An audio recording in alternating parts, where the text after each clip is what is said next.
এখন তো মানুষের নুনান্তে পান্তা ফোরায়, খাবে কি আর পড়বে কি? এই দেশের জনগণের আর মেরা উচিত এই দেশের জনগণ। আর এই দেশের জনগণ শান্তিতে থাকতে চায় না, উশৃঙ্খল ভাবে থাকতে চায়, এই কারণে এই দেশের এই সমস্যা। বিদ্যুতের দাম কম বাড়ানো হয়েছে, অন্তত প্রতিদিন বিদ্যুতের বিল যদি 10 টাকা বাড়াচ্ছে, আমি মনে করি 50 টাকা বাড়ানো উচিত। এই দেশের জনগণের আর মেরা উচিত এই দেশের জনগণ। আর এই দেশের জনগণ শান্তিতে থাকতে চায় না, উশৃঙ্খল ভাবে থাকতে চায়, এই কারণে এই দেশের এই সমস্যা। সবকিছুর দাম দিন দিন বাড়তেছে, কোনো কিছুর দাম কমতে নেই।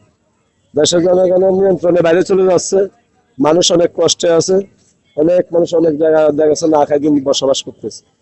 দেশের পরিস্থিতি খুবই ভয়াবহ। আর এই সরকার কি ভূমিকা নেয় এটা জনগণে দেখবে।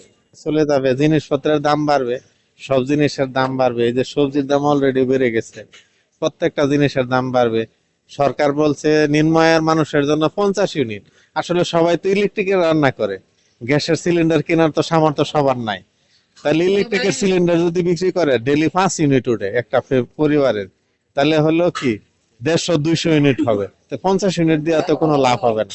সরকার ন্যূনতম যদি 200 ইউনিট দিত নিম্ন আয়ের মানুষের জন্য, তাহলে হয়তো মানুষের চলাফেরার জন্যই হতো। এখন তো মানুষের নুনান্তে পান্তা ফোরায়, খাবে কি আর পড়বে কি, বা জিনিসপত্র কিনবে কি, কিছুই তো করার নেই। ঠিক আছে, এখন তো আমাদের কিছু করার নাই, এর মাঝে চলতে হবে।